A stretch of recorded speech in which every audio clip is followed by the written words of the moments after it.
Hello students, मैं अमर सिंह, प्राध्यापक अर्थशास्त्र, आपका मेरे चैनल साथ स्टडी एट होम पर स्वागत करता हूं।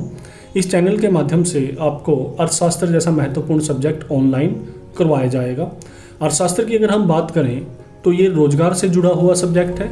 सरकारी क्षेत्र में Indian economic services, planning commission, NABARD, central secretariat और जितने भी बैंक्स हैं उनमें इस सब्जेक्ट से संबंधित जॉब्स आपको मिलेंगी। और जो प्राइवेट सेक्टर है उसमें बिजनेस एनालिस्ट, फाइनेंशियल एनालिस्ट और डाटा एनालिस्ट के रूप में भी आपको रोजगार के अवसर मिलते हैं। तो इस चैनल के माध्यम से हम अपने सब्जेक्ट को आपके लिए आसान बनाएंगे, उपयोगी बनाएंगे और उम्मीद है कि ये जो प्रयास है वो आपके लिए लाभदायक होगा। अगर आपके कोई सुझाव हैं तो वो अपेक्षित हैं, आप उनको भेज सकते हैं। स्टूडेंट्स, ये हमारे जो थर्ड अध्याय है समष्टि अर्थशास्त्र का, वो तीसरा भाग है। इसमें हम कुछ छोटे प्रश्न और वस्तुनिष्ठ प्रश्न कंप्लीट करेंगे।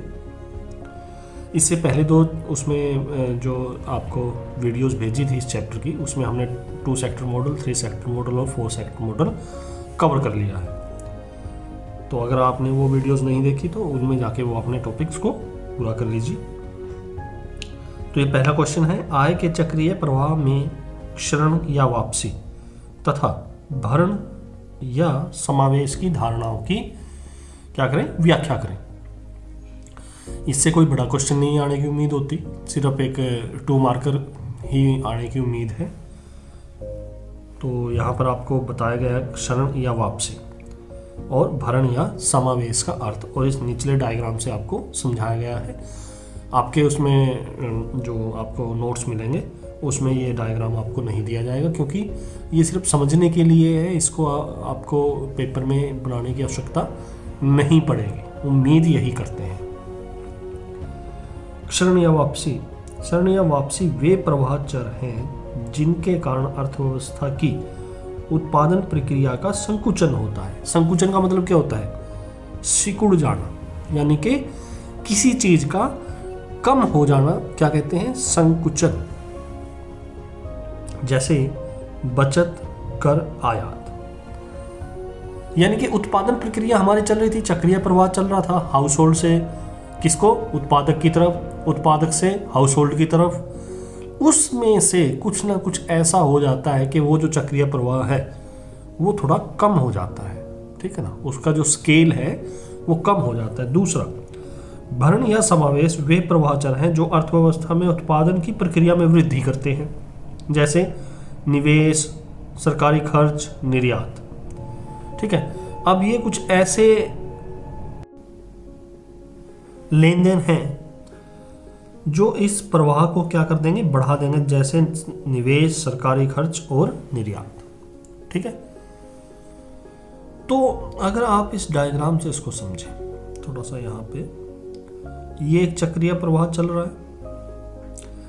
फर्म से फैक्टर्स इनकम, फैक्टर्स के बदले में जो भुगतान है वो किसको गया? हाउस होल्ड को। हाउस होल्ड ने वस्तुओं और सेवाओं पर खर्च किया, वो पैसा कहाँ गया? फर्म की ओर। तो एक चक्रीय प्रवाह चल रहा है। अब इस चक्रीय प्रवाह में से अगर कुछ वापस ले लिया जाए, ये हम एक पानी की टंकी से समझ सकते हैं, अपने शरीर से समझ सकते हैं। पानी की टंकी में से अगर हम जब आप पानी यूज करेंगे, पानी लेंगे, तो उस पानी की टंकी में जो पानी है उसकी मात्रा कम हो जाएगी, और जब उसको हम भरते हैं, ठीक है ना, मोटर चला के हम जब उसको भरते हैं तो उसमें पानी की मात्रा बढ़ जाती है। तो ये इसी प्रकार से है। अब हाउस होल्ड ने क्या किया, यहां पे आप देखिए लीकेजेस, या लीकेजेस यानी कि सेविंग टैक्सेस इन इंपोर्ट्स। उन्होंने सेविंग कर ली। जब उन्होंने अपनी आय का कुछ भाग बचा लिया तो सीधी सी बात है कि पूरे का पूरा भाग वस्तुओं और सेवाओं के ऊपर खर्च नहीं किया गया, तो जिससे क्या हुआ?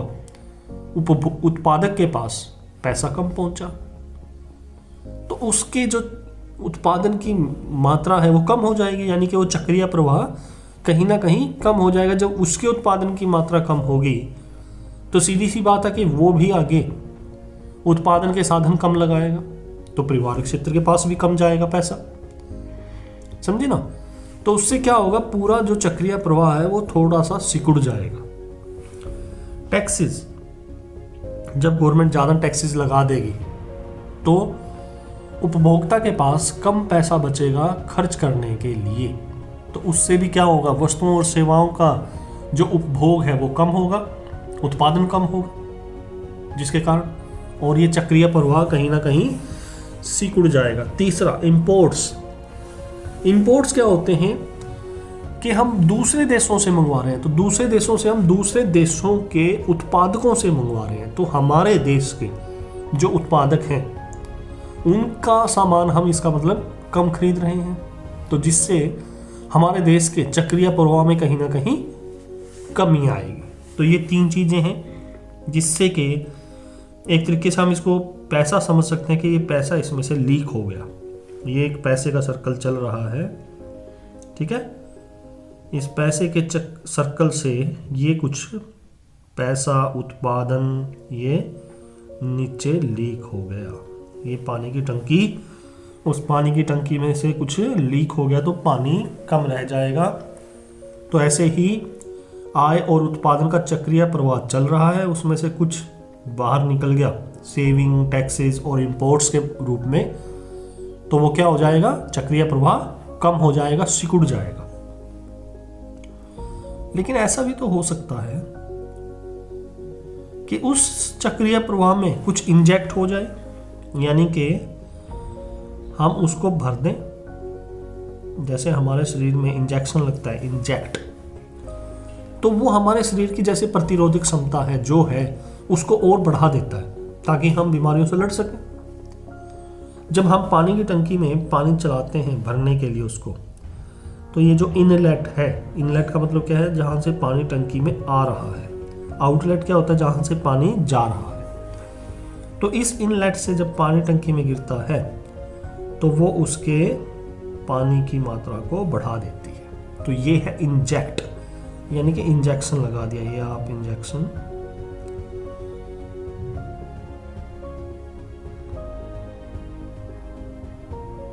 ठीक है।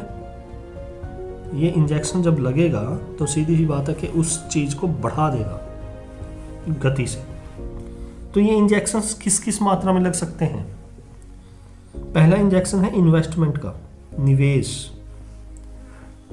जब फर्मों के द्वारा, प्रोड्यूसर्स के द्वारा निवेश किया जाए, पैसा लगाया जाए, तो उससे क्या होगा, उनके उत्पादन की जो क्षमता है और आकार है वो बढ़ जाएगा, जिससे उत्पादन बढ़ेगा।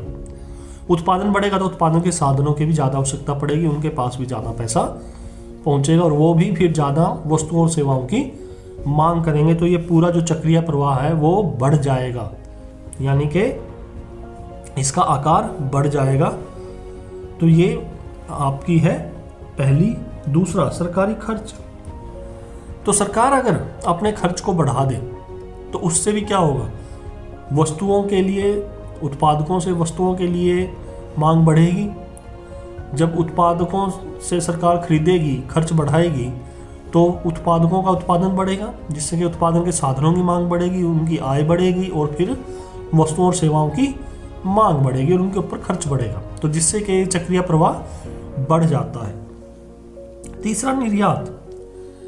कि उत्पादक सिर्फ अपने देश के लिए उत्पादन नहीं कर रहे, वे इतना ज़्यादा उत्पादन कर रहे हैं जिससे कि वे बाहर दूसरे देशों में अपना सामान भेज सकें।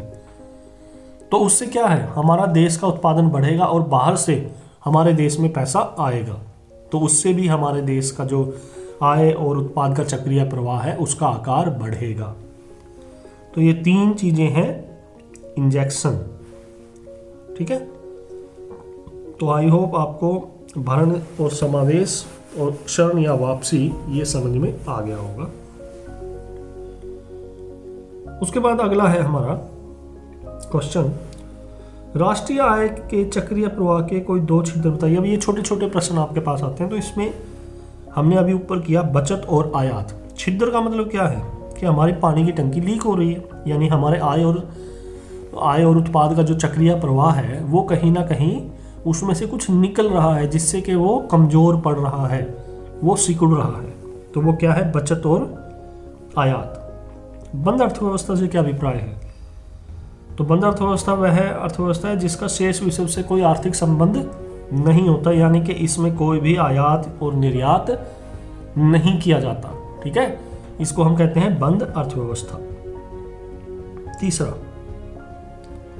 खुली अर्थव्यवस्था क्या है? अब इसी का उल्टा, यह वह अर्थव्यवस्था है जिसका शेष विश्व के साथ क्या होता है? आर्थिक संबंध होता है और आयात निर्यात किया जाता है। आगे, आय के चक्रीय प्रवाह के दो आधारभूत सिद्धांत क्या हैं?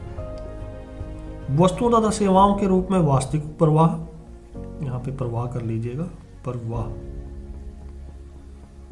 तथा उन्हें पाने के लिए मौद्रिक प्रवाह विपरीत दिशा में होते हैं। दूसरा, विभिन्न क्षेत्रों में आय के प्रवाह में होने वाली प्राप्तियां तथा भुगतान समान होते हैं। अभी मैंने कुछ लिया तो मैं उसी की कीमत का दे भी तो रहा हूं ना। तो अगर उत्पादक से, प्रोड्यूसर से मैंने कुछ खरीदा तो जितना मैंने खरीदा उसके बदले में मैं क्या दे रहा हूं? उसको उसकी कीमत दे रहा हूं। ऐसे ही जो उत्पादक हमारे से उत्पादन के साधनों की सेवाएं खरीद रहा है तो वो भी क्या कर रहा है? उसके बदले में कीमत दे रहा है। तो इसलिए विभिन्न क्षेत्रों में आय के प्रवाह से होने वाली प्राप्तियां तथा भुगतान समान होते हैं। ठीक है, तो ये हर जो आपका लेन देन हो रहा है वो दो तरफा हो रहा है, जिससे कि उसकी जो भुगतान है और प्राप्तियां हैं वो समान बनी रहती हैं। और वास्तविक प्रवाह होता है वस्तुओं और सेवाओं के रूप में, और मौद्रिक प्रवाह होता है मुद्रा के रूप में। तो जब वास्तविक प्रवाह है तो वस्तुएं और सेवाएं जा रही हैं और उनके बदले में पैसा और जा रहा है। जब उत्पादक से वस्तुएं उपभोक्ता खरीदेगा तो वस्तुएं तो आई वास्तविक प्रवाह के रूप में उपभोक्ता के पास, लेकिन जब उसने उनका मूल्य दिया खरीदने के लिए तो पैसे के रूप में कहाँ गया? उपभोक्ता से उत्पादक की तरफ। ठीक है ना, तो उससे क्या हुआ? दोनों का जो लेन देन है वो समान बना रहा। इसी प्रकार उत्पादन के साधन कहां से गए? परिवार क्षेत्र की तरफ से किसको गए? उत्पादक क्षेत्र की तरफ। और ये क्या था? वास्तविक प्रवाह कि वो जो उत्पादन के साधन है उनकी सेवाएं गई उत्पादक क्षेत्र की तरफ, और उत्पादक क्षेत्र को उनके बदले में, जो उत्पादक क्षेत्र ने उनके बदले में जो भुगतान किया किसके रूप में? लगान, ब्याज, लाभ और मजदूरी के रूप में, वो उत्पादक क्षेत्र से किसकी तरफ गया? मुद्रा के रूप में परिवार क्षेत्र की तरफ। तो वो क्या हुआ? मौद्रिक प्रवाह। ठीक है, तो ये दोनों क्या रहेंगे? एक समान रहेंगे। चक्रीय प्रवाह मॉडलों का महत्व बताओ। तो जो हमने अभी चक्रीय प्रवाह मॉडल पढ़े उनका क्या महत्व है? पहला, विभिन्न क्षेत्रों की परस्पर निर्भरता को प्रकट करता है। ठीक है, तो जो भी क्षेत्र हैं, 2 क्षेत्र हैं, 3 क्षेत्र हैं या 4 क्षेत्र हैं, तो उनकी परस्पर कैसे लेन देन है, कैसे उनकी निर्भरता है वो स्पष्ट हो जाती है। दूसरा, अर्थव्यवस्था की संरचना का ज्ञान देते हैं। भाई खुली अर्थव्यवस्था है या बंद अर्थव्यवस्था है, उसका हमें इससे ज्ञान प्राप्त हो जाता है। तीसरा, राष्ट्रीय आय के अनुमान को सुविधाजनक बनाते हैं। जब हमें ये पता चल जाता है कि लेन देन किस प्रकार के हैं और किस के बीच में है, तो हम राष्ट्रीय आय का अनुमान आसानी से लगा सकते हैं। चौथा, समावेश और वापसी का ज्ञान देते हैं। इससे हमें यह पता चल जाता है कि उस आय और उत्पाद के चक्रीय प्रवाह में समावेश क्या हुआ है और कितना हुआ है, और उसमें से वापसी या क्षरण कितना हुआ है। उसके बाद है इसके कुछ वस्तुनिष्ठ प्रश्न। आय के चक्रीय प्रवाह के 3 क्षेत्रीय मॉडल में क्या शामिल नहीं होता? तो क्या शामिल नहीं होता? विदेशी क्षेत्र। ठीक है, ये कौन से में आता है? 4 क्षेत्रीय मॉडल में। दूसरा, बचत आय प्रवाह का क्या है? रिसाव। ठीक है ना, हमने देखा था पानी की टंकी में से रिसाव है बचत। तीसरा, वित्तीय क्षेत्र वह क्षेत्र है जो उधार देता है। इसका एक ही काम है, ये हमने बीच में किया था। ठीक है,